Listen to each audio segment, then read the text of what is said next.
It's finally over. Or is it? Oh yeah, it's definitely over, right? Is it though? Yeah, that's pretty much how I, and probably you as well, felt about the conclusion to the raid on Onigashima that we've gotten with chapter 1050. So, is this the end of the battle of Wano altogether? And what will happen next? While leaving a lot of these questions open, we did get a couple of really important answers in this chapter as well. Here's a quick recap in case you've already forgotten. After Luffy's dramatic final attack with an island-sized fist that blasted Kaido into the ground, we get to see how crazily powerful this punch of Luffy's Gear 5th truly was. Because it turns out that it carried such incredible force that it managed to drill Kaido not only into the ground, but through the crust of the earth into a magma cave that is revealed to be located directly beneath Wano. Not only that, but it turns out that Big Mom has had the very same fate after Law's and Kid's final attacks as well. Which, let's be real here for a moment, is pretty wild even for One Piece. But I guess it goes to show just how powerful Luffy and co have become throughout Wano. Turns out the thing that Big Mom saw underneath Onigashima wasn't a room full of poneglyphs and rare devil fruits, but one full of molten, flaming hot rock. Okay, so Kaido and Big Mom seem to be literally sinking into this pool of magma. I think it's magma because lava would be when it actually comes out into the open. Anyways, the fact that Oda basically has thrown these two Yonko into literal hell is pretty extreme, I think, and not at all what I personally would have expected. The implication here seems pretty clear as well. These two people are just gonna be painfully dissolved in an instant, never to be seen again. And to top this all off, the two cracks the Yonkos made into that crust cause an underwater eruption of the volcano that used to be Onigashima, if I get that correctly. As if to say, yes, this is the end of the Emperor Kaido and Big Mom. And this message is driven home even harder when the narrator corrects his initial mistake of declaring Kaido the victor. The actual victor turns out is Luffy. On top of that, Kaido also finally has closure in the last chapter, realizing that Luffy is indeed Joy Boy, bringing closure to his big goal of finding someone strong enough to defeat him. The Straw Hats and the rest of the Alliance are celebrating. Chopper starts treating patients, good for him, including my man Zoro, who does seem to be in a truly dangerous condition right here. And Yamato gets the remaining Beast Pirates to surrender, while Momo carries the whole delegation of the Scabbards and Hiyori to the Flower Capital, declaring Kaido's defeat and announcing the new Shogun of Wano. Oh, also a major shout out to my man Frankie, who is the only Straw Hat that really looks like he could still keep easily going after this. Respect. And so really, this entire chapter is screaming that this fight is over and the Yonko are dead, I suppose. And so now the big question here is, of course, is that actually true, or is Oda-sensei throwing us one of his infamous red herrings here? Let's think about this for a second, right? Okay, so does it make actually sense for Kaido and Big Mom, two characters in dire need for some redemption and closure, to die burning to death painfully in a volcano?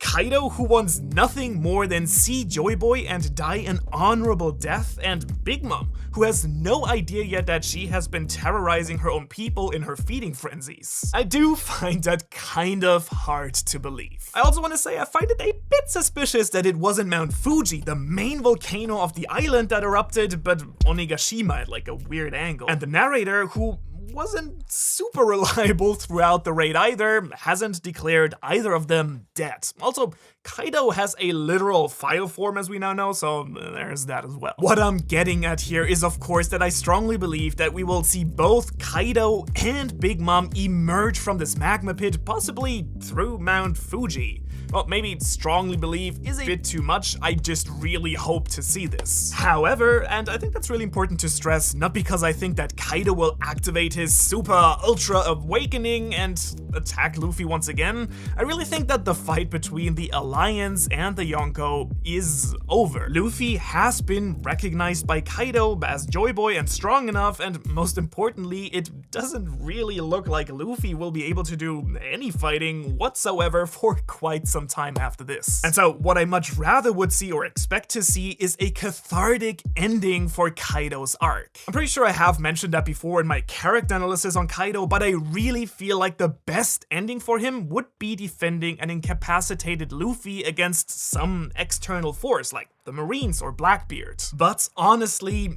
no matter if Kaido does come back or not, I personally think that this was by far the most epic and awesome battle we have witnessed in the entire story so far. I mean, really, we saw Luffy and Kaido grow and change over many chapters. Kaido has literally been fighting non-stop for over 70 chapters now. He has been facing off against the Scabbards, against the Supernova, against Yamato, against Luffy, again against Luffy. He has shown why he is the strongest creature on the planet, giving us both a broad variety of fantastic attacks and fighting skills, but even more importantly, I think, a crazy and thorough character arc throughout the fight that taught us more and more about his motives and character, making his ultimate defeat against Luffy's final punch feel truly cathartic. It forced Luffy to surpass his limits and himself over and over again to actually earn the title of Emperor that he got before the arc, as did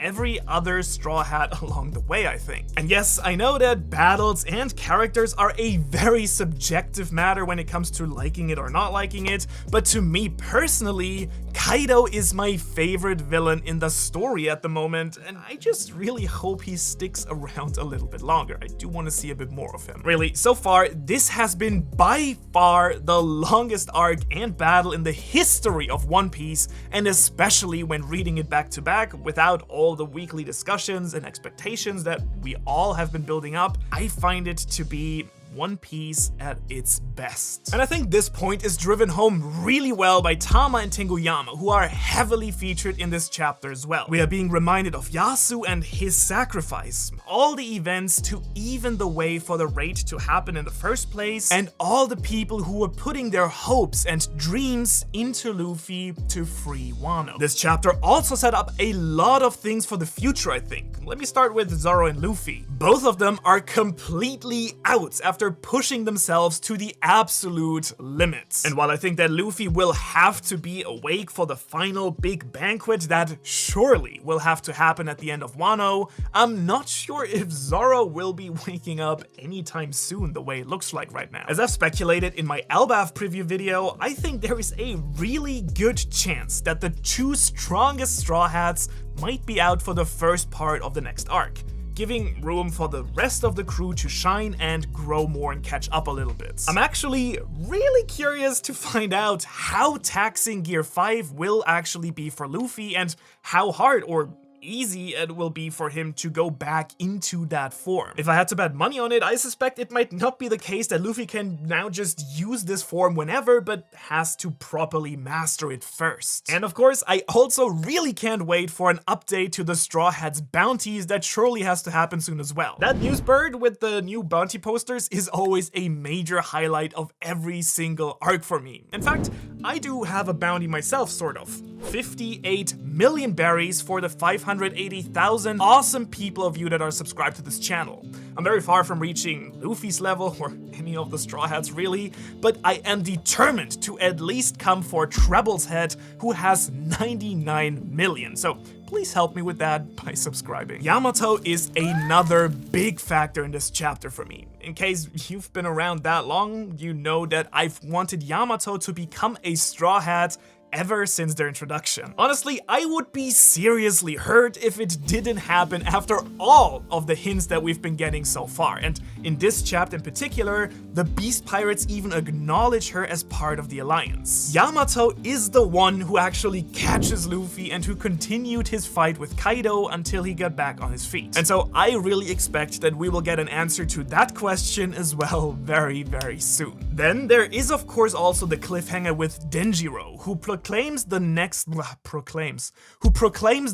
shogun of Wano. So will it be Momo or will it be Hiyori? If it is Hiyori, then Momo will surely keep sailing with the Straw Hats 100%. And given that he has Kaido's powers and is now at least physically grown up, I would have no issue with that at all. And hell, I'll even give him that he has grown up personality-wise now as well. He has become a true leader, made hard decisions for himself, showed real courage, and saved his people from destruction. And so if he became the new shogun, that would of course also be ironic because Wano would get another dragon ruler, but this time at least a good one. Other than that, I think it's really crazy to think that despite all the celebration and seeming end to the fight, I still find it very hard to believe somehow that Wano will be wrapping up anytime soon. There are still so many loose ends. The government's waiting outside the border, questions to be answered, I don't know. I'd like to think that there's at least an act number 4 waiting for us here. And if you want to get a full analysis and all my thoughts on Luffy's battle with Kaido, you really shouldn't skip this video right here.